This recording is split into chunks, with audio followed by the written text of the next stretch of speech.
ராமராஜ்யத்தை அமைத்து விட்டோம் என்று சொல்றோம். ராமராஜ்யத்தில் பெட்ரோல் விலை 100 ரூபாய் கடந்துருச்சு. சீதாவுடைய நேபாளத்தில் பெட்ரோல் விலை 70 ரூபாய். ராவணனுடைய இலங்கையில் பெட்ரோல் விலை 53 ரூபாய். இதுதான் நீங்கள் அமைக்க இருக்கிற ராமராஜ்யமா? எல்லாரும் இவர் விகாஸ் புருஷ்னு சொல்றாங்க. யார? மோடிய. விகாஸ்னா வளர்ச்சி, ஆனா இவர் உண்மையில விகாஸ் புருஷ் இல்ல, வினாஸ் புருஷ். வினாஸ்னா அழிவு. இவர் எங்களை அழிக்கிறார்னு சொல்றாங்க. அரசியல் சாஸ்திரத்துடைய முகவுரையிலிருந்து கடைசி பக்கம் வரைக்கும் பரட்டி படிச்சீங்கன்னா ராமருங்கிற வார்த்தை இருக்காது. ஆனா அரசியல் சாஸ்திரத்தில் ராமருக்கு இடம் இருக்குது என்கிற பகிரங்கமான ஒரு பொய்யை நேற்று அயோத்தி மண்ணில் என்று கொண்டு மோடி பேசியிருக்கிறார். மத்திய பிரதேச மாநிலத்தில் RSS அமைப்பினுடைய தொண்டர்கள் அங்க இருக்கிற எல்லா சிறுபான்மை சர்ச்சுகள்லையும் காவி கொடியை கட்டியிருக்கிறாங்க. ராமர் ஆலய திறப்பின் போது நீங்க உங்க வீடுகளில் கட்டலாம் அல்லது இந்து மத ஆலயங்களில் கட்டலாம். எப்படி சிறுபான்மை மக்களுக்கு சொந்தமான பள்ளிவாசல்களிலோ சர்ச்சுகளிலோ நீங்க எப்படி கட்ட முடியும்? ராமர் ஆலயம் நமக்கு சிறப்பு தான் என்று பேசுற நாம அடுத்தடுத்து மசூதி இடிக்கப்படுகிற போது மௌனமாக இருக்க போறோமா என்கிற ஒரு கேள்வி என்பது இருக்கிறது. சுப்பிரமணிய சாமி பிஜேபியினுடைய அகில இந்திய தலைவர்களில் நானும் ஒருவன் என்று சொல்லுவாரு. அவர் மோடியை பார்த்து என்ன சொல்லியிருக்காருன்னா, 10 ஆண்டுகளில் நீங்கள் பெற்றிருக்கிற மதிப்பு என்பது 0. நீங்க பூஜ்ஜியங்களின் ராஜ்யத்திற்கு சொந்தக்காரர். நீங்க ராம ஆலயத்தை திறந்து வைப்பதற்கான எந்த தார்மீக உரிமையும் உங்களுக்கு இல்லை அப்படின்னு சொல்லியிருக்காரு. 123 ஆண்டுகளுக்கு முன்பு ரவீந்திரநாத் தாகூர் எழுதிய மிக அற்புதமான உணர்வை தூண்டக்கூடிய ஒரு கவிதை. அந்த கோவிலில் கடவுள் இல்லை, அந்த கோவிலில் கடவுள் இல்லை, அரசனின் பெருமிதம் மட்டுமே எங்கும் பரவி கொண்டிருந்தது. ராமருக்கு பிராண பிரதிஷ்டை செய்யக்கூடிய அந்த வீடியோ வருகிற நாடாளுமன்ற தேர்தலில் மிகப்பெரிய அளவுக்கு அதுதான் ஒரு கேம்பெயின் மெட்டீரியலாக பயன்படுத்த போறாங்க என்பதற்கான முறையில் அந்த நிகழ்ச்சி என்பது ஒரு நாடகம் போல அரங்கேற்றப்பட்டிருக்கிறது.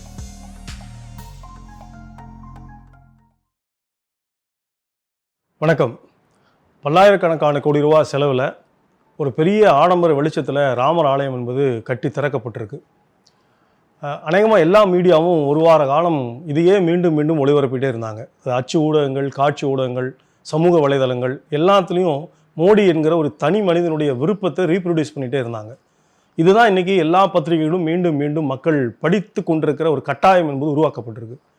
ஆனால் இங்கே நாம் மீடியாக்களால் மிகப்பெரிய அளவுக்கு மறைக்கப்பட்ட ஆங்காங்கே வந்திருக்கிற சில செய்திகளையும் இந்த ராமர் ஆலய திறப்பு பின்னணியில் நம்ம பார்க்க வேண்டிய தேவை என்பது இருக்குது. வயர் ஒரு முக்கியமான படத்தை வெளியிட்டிருக்கு. மத்திய பிரதேச மாநிலத்தில் விஸ்வ ஹிந்து பரிஷத் RSS அமைப்பினுடைய தொண்டர்கள் அங்கே இருக்கிற எல்லா சிறுபான்மை சர்ச்சுகள்லையும் காவி கொடியை கட்டியிருக்கிறாங்க ராமர் ஆலய திறப்பின் போது. நீங்கள் உங்கள் வீடுகளில் கட்டலாம் அல்லது இந்து மத ஆலயங்களில் கட்டலாம். எப்படி சிறுபான்மை மக்களுக்கு சொந்தமான பள்ளிவாசல்களிலோ சர்ச்சுகளிலோ நீங்கள் எப்படி கட்ட முடியும்? கட்டியிருக்கிறாங்க. கட்டக்கூடிய தைரியத்தை இன்றைக்கு இந்த அரசனுடைய நடவடிக்கை என்பது அவர்களுக்கு வழங்கியிருக்குது. அதே போல் மோடியா வெர்சஸ் மீடியா அப்படிங்கிற ஒரு சமூக வலைதளம் ஒரு வீடியோ வெளியிட்டிருக்கு. அந்த வீடியோவோட ஒரு பெண் அழுதுகிட்டே இருக்கிறாங்க. आप लोग विकास कर रहे हैं, कैसा विकास हो रहा है? ये कैसा विकास है? राम जी का मंदिर बनवा के सबके घर को तोड़ दो. அந்த பெண் என்ன சொல்றாங்கன்னா, எல்லாரும் இவர் விகாஸ் புருஷ்னு சொல்றாங்க. யார? மோடிய. விகாஸ்னா வளர்ச்சி, ஆனா இவர் உண்மையில விகாஸ் புருஷ் இல்ல, வினாஸ் புருஷ். வினாஸ்னா அழிவு. இவர் எங்களை அழிக்கிறார்னு சொல்றாங்க. அந்த வீடியோ எங்க எடுக்கப்பட்டிருக்கு? கட்டி திறக்கப்பட்டிருக்கிற ராமர் ஆலயத்திற்கு சற்று பின்னாடி இருக்கிற பகுதியில் இருக்கிற வீடுகள் என்பது எடுக்கப்பட்டிருக்கு. 3 ஹெக்டேர் நிலத்தில் ராமர் ஆலயம் அமைக்கப்பட்டிருக்கு. ஆனால் அது விரிவுபடுத்த போகிறாங்க 75 ஹெக்டேரில். அங்கே இருக்கிற இந்து மக்களுடைய வீடுகளை முழுவதும் உத்தரப்பிரதேச அரசாங்கம் இடித்து கொண்டே இருக்குது. அந்த வீடியோவில் அவங்க இவர் விகாஸ் அல்ல வினாஸ் என்று அழுது கொண்டே இருக்கிறாங்க. அப்படின்னா இதுவும் ராமர் ஆலய திறப்போடு சேர்ந்து பார்க்கப்பட வேண்டிய, விவாதிக்கப்பட வேண்டிய ஒரு பிரச்சனையாக இருக்குது. BBC ஒரு முக்கியமான ஒரு வீடியோவை வெளியிட்டிருக்கிறாங்க. இடிக்கப்பட்ட பாபர் மசூதிக்கு பதிலாக புதிதாக தனிப்பூர் என்கிற கிராமத்தில் கட்டப்படுகிற ஒரு மசூதி. அந்த கமிட்டியினுடைய செக்ரட்டரி அத்தர் ஹுசேன் அவர் இந்த வீடியோவில் என்ன சொல்லியிருக்காருன்னா, frankly speaking, the funds which we look forward that can come and that will help in making this project a successful one is not coming of late. The committee has decided to remodel and reshape the masjid design, that they will come up with a super specialty hospital that will be a cancer hospital. 4 ஆண்டுகளில் பல்லாயிரம் கோடி ரூபாய் கணக்கில் ராமர் ஆலயம் கட்டப்பட்டு விட்டது. ஆனால் எங்களால் மசூதியை கட்ட முடியல. எங்கள் பிளானை பார்த்தீங்கன்னா, டிசைன் பார்த்தீங்கன்னா மசூதி ரொம்ப சின்னது. மசூதிக்கு பக்கத்தில் அதை விட பெருசாக நாங்கள் ஒரு கேன்சர் ஹாஸ்பிட்டல் கட்ட போகிறோம். ஏழை மக்களுக்கான புற்றுநோய் சிகிச்சை இலவசமாக வழங்கக்கூடிய மருத்துவமனையை நாங்கள் கட்ட போகிறோம். இதுக்கு நாங்கள் நிதி திரட்டினா எங்களுக்கு நிதி கொடுக்கக்கூடாத நிர்பந்தம் இருக்குது, எங்களால் மசூதி கட்ட முடியுமான்னு தெரியல என்று சொல்லியிருக்கிறார். இப்போ இது எல்லாம் சமூக வலைதளங்களில் மோடியை ரீப்ரொடியூஸ் பண்ணக்கூடிய அந்த பின்னணியில் இந்த செய்திகளும் வந்து கொண்டே இருக்குது என்பதை நம்ம வந்து மறந்துடவே கூடாது. மோகன் பகவத் இந்த நிகழ்ச்சியில் பேசியிருக்கிறாரு. அவர் என்ன சொல்லியிருக்காருன்னு சொன்னால், ராமராஜ்யம் அமைக்கப்பட்டு விட்டது, இனிமேல் இந்தியாவில் சர்ச்சைகளுக்கு இடமில்லை.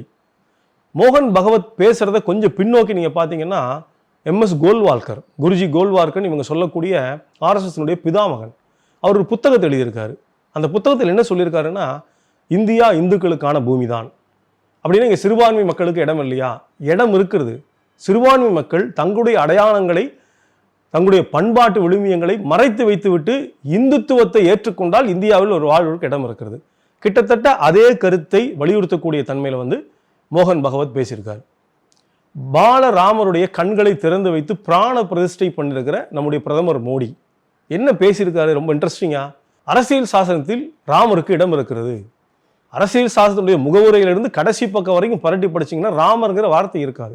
ஆனால் அரசியல் சாசனத்தில் ராமருக்கு இடம் இருக்குது என்கிற பகிரங்கமான ஒரு பொய்யை வந்து நேற்று அயோத்தி மண்ணில் என்று கொண்டு மோடி பேசியிருக்கிறார். அதை விட அவர் என்ன சொல்லியிருக்காருன்னா, கடவுள் ராமனிடம் மன்னிப்பு கேட்டுக்கொள்கிறேன். உண்மையிலே இந்தியாவுடைய சிறுபான்மை மக்களிடத்தில் மானசீகமாக மன்னிப்பு கேட்க வேண்டிய மோடி, இந்திய மக்களிடம் மன்னிப்பு கேட்க வேண்டிய மோடி, ராமரிடம் மன்னிப்பு கேட்டுக்கொள்கிறேன். ஏன் 500 ஆண்டுகளாக சிறை பிடிக்கப்பட்டிருந்தார், இன்னைக்கு சுதந்திரமாக வெளியே வந்திருக்கிறார். இவ்வளவு ஆண்டுகளாக சிறை பிடிக்கப்பட்டதால் அவரை நான் மன்னிப்பு கேட்டுக்கொள்கிறேன் என்று சொல்லியிருக்காரு. நீங்கள் வந்து வரக்கூடிய நாடாளுமன்ற தேர்தலுக்கு நேற்றைக்கு ஒரு மிகப்பெரிய ஃபோட்டோ ஷூட் நடத்தி முடிச்சிட்டாங்க. அந்த கர்ப்ப கிரகத்திற்குள் நின்று ராமருக்கு பிராண பிரதிஷ்டை செய்யக்கூடிய அந்த வீடியோ வருகிற நாடாளுமன்ற தேர்தலில் மிகப்பெரிய அளவுக்கு அதுதான் ஒரு கேம்பெயின் மெட்டீரியலாக பயன்படுத்த போகிறாங்க என்பதற்கான முறையில் நேற்றைக்கு அந்த நிகழ்ச்சி என்பது ஒரு நாடகம் போல அரங்கேற்றப்பட்டிருக்குது. தமிழ்நாட்டில் நீங்கள் மிகப்பெரிய சர்ச்சை, RN ரவியா RSS ரவியா அப்படிங்கிற ஒரு சந்தேகம் இருந்துகிட்டே இருக்கு எப்போவுமே அவர் மேலே. அவர் சென்னையில் ஒரு கோவிலுக்கு போயிருக்காரு. அந்த கோவிலில் வழக்கத்திற்கு மாறாக அர்ச்சகர் கண்களில் நான் மிரட்சியையும் பயத்தையும் பார்த்தேன். வழக்கமாக கடவுள் கும்பிட கோவிலுக்கு போனாங்கன்னா கடவுளை தான் பார்ப்பாங்க, பக்கத்தில் இருக்கவங்க கூட பார்க்க மாட்டாங்க, பேசக்கூடாதுன்னு சொல்லுவாங்க. இவங்க ஏன் கடவுளை பார்க்காம அர்ச்சகர்களை பார்த்தாரு? அர்ச்சகர் கண்களில் பயம் இருப்பது மற்ற யாருக்கும் தெரியாமல் இவருக்கு மட்டும் எப்படி தெரிந்தது? ஒரு அரசியல் செய்யக்கூடிய நடவடிக்கை. ஒன்றிய நிதியமைச்சர் நிர்மலா சீதாராமன் அவங்க ஏன் அயோத்திக்கு போகலன்னு தெரியல. தமிழ்நாட்டில் இவங்களுக்கெல்லாம் அசைன்மெண்ட் கொடுத்து இங்கே இருக்கிறாங்கன்னு நினைக்கிறேன். அவங்க என்ன சொல்லியிருக்காங்க, காஞ்சிபுரத்தில் போயிட்டு இந்த ஆலயத்தில் சிறப்பு வழிபாடு நடத்துவதற்கு தமிழக அரசால் தடை விதிக்கப்பட்டது. இப்படி பல பேரும் பேசியிருக்காங்க, அண்ணாமலையும் பேசியிருக்காரு. தமிழ்நாட்டில் அச்சுறுத்தல் என்பது இருக்கிறது. ஆனால் இன்ட்ரெஸ்டிங்காக ஒரு விஷயம் என்ன, துக்ளக் விழா நடந்திருக்குன்னா, துக்ளக் குருமூர்த்தியினுடைய பத்திரிகை அவர் ஆண்டு விழாவை நடத்துகிறாரு. அந்த ஆண்டு விழாவில் மேடையில் அவர்கிட்ட கேள்வி கேட்குற ஒரு பகுதி, ஒரு நிகழ்ச்சி என்பது இருக்கு. அதில் பங்கேற்ற ஒரு ஆன்மீகத்தில் ஆகமத்தில் நம்பிக்கை கொண்ட ஒரு இந்து மத பெரியவர் என்ன கேட்டிருக்காரு குருமூர்த்தியை பார்த்து, ராமர் கோவில் வந்து பாரம்பரியமான சரித்திரபூர்வகமான கோவில்னு சொல்லி கட்டப்படுறது. ஆனா நம்முடைய முன்னோர்கள் பாரம்பரியமான கோவில் எல்லாத்துக்கும் துவஜஸ்தம்ப பிரதிஷ்டை பண்ணினதுக்கு அப்புறம் தான் பிராண பிரதிஷ்டை பண்ணுவா, அப்படிதான் சாஸ்திரங்கள் வேதங்கள் சொல்றது. அப்படி இருக்குச்சே, ஏன் வந்து துவஜஸ்தம்ப பிரதிஷ்டை பண்ணாத அங்க பிராண பிரதிஷ்டை பண்றா? அதுல நம்மளுடைய தமிழ்நாட்டுல பார்த்தா ஆகம சாஸ்திர பிரகாரம் கோவில் தமிழ்நாட்டுக்கு தான் சிறப்பு வருது. ராமர் ஆலயம் என்பது ஒரு பாரம்பரியமிக்க ஆலயம். பாரம்பரியமான ஆலயத்தில் புதிய ஒரு சிலையை பிரதிஷ்டை செய்கிற போது வழக்கமாக துவஜஸ்தம்ப பிரதிஷ்டை தான் செய்யணும். ஆனால் ஏன் பிராண பிரதிஷ்டை செஞ்சோம்? இதுக்கு ஆகம இடம் இருக்கிறதா? இது ஒரு ஆகம மீறலாக தெரியவில்லையா என்று குருமூர்த்தியை பார்த்து கேட்டிருக்காரு. குருமூர்த்தி அதுக்கு பதில் சொன்னாரான்னு தெரியல. அதே மேடையில் அவர் என்ன சொல்லியிருக்காருன்னா, உண்மையிலே தமிழ்நாட்டில் இருக்கக்கூடிய ஆலயங்கள் தான் சுயேட்சையாக இயங்குகிறது, எந்த அரசியல் கட்டுப்பாடுகளும் இல்லாமல் பக்தர்களுக்கும் கடவுளுக்கும் இடையில் யாரும் மத்தியஸ்தம் பண்ணக்கூடிய நிலைமை தமிழ்நாட்டில் இல்லை என்று ஒரு தர்ம சங்கடத்தை உருவாக்கக்கூடிய ஒரு கருத்தை வந்து துக்ளக் மேடையிலே அவர் சொல்லியிருக்காரு. சுப்பிரமணிய சாமி எப்போவுமே வந்து சேம் சைடு கோல் போடுவார். நான் வந்து பிஜேபியில் இருக்கேன் அப்படின்னு சொல்லுவார். பிஜேபியினுடைய அகில இந்திய தலைவர்களில் நானும் ஒருவன் என்று சொல்லுவார். அவர் மோடியை பார்த்து என்ன சொல்லியிருக்காருன்னா, 10 ஆண்டுகளில் நீங்கள் பெற்றிருக்கிற மதிப்பு என்பது 0. நீங்கள் வந்து பூஜ்ஜியங்களின் ராஜ்யத்திற்கு சொந்தக்காரர். நீங்கள் ராம ஆலயத்தை திறந்து வைப்பதற்கான எந்த தார்மீக உரிமையும் உங்களுக்கு இல்லை அப்படின்னு சொல்லியிருக்காரு. ராமராஜ்யத்தை அமைத்து விட்டோம் என்று சொல்கிறோம். ராம ராஜ்யத்தில் பெட்ரோல் விலை 100 ரூபாய் கடந்துருச்சு. சீதாவுடைய நேபாளத்தில் பெட்ரோல் விலை 70 ரூபா.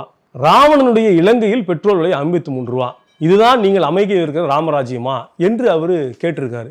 இப்படி ஊடகங்களில் இவர்களுடைய நாடகத்தை ஒரு அம்பலப்படுத்தக்கூடிய செய்திகள் தொடர்ந்து வந்து கொண்டே இருக்கு. அது எல்லாத்தையும் சேர்த்து நம்ம பேசணும். சரி, ராமர் ஆலயம் திறந்துட்டாங்க, இத்தோட எல்லாம் முடிஞ்சிருச்சா? அப்படி சொல்ல முடியாது. ஏன்னா இவங்களுடைய பட்டியலில் அடுத்தடுத்த மசூதிகள் இருக்கிறது.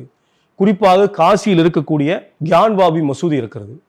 அதை இடித்து விட்டு அந்த காசி விஸ்வநாத ஆலயத்தை பெருசு பண்ணணும் அப்படிங்கிற அஜெண்டா ஆர்எஸ்எஸ்க்கு இருக்கு. அதே போல ஷாஹி ஈத்கா பள்ளிவாசல் மதுராவில் இருக்கு. அடுத்தடுத்து அதையெல்லாம் இடிக்கணும்னு இவங்க நினைச்சிட்டு இருக்காங்க. இவங்களுடைய பொலிட்டிக்கல் அஜெண்டாவுடைய நீட்சி அது. ராமர் ஆலயம் நமக்கு சிறப்பு தான் என்று பேசுற நாம அடுத்தடுத்து மசூதி இடிக்கப்படுகிற போது மௌனமாக இருக்க போறோமா என்கிற ஒரு கேள்வி என்பது இருக்கிறது.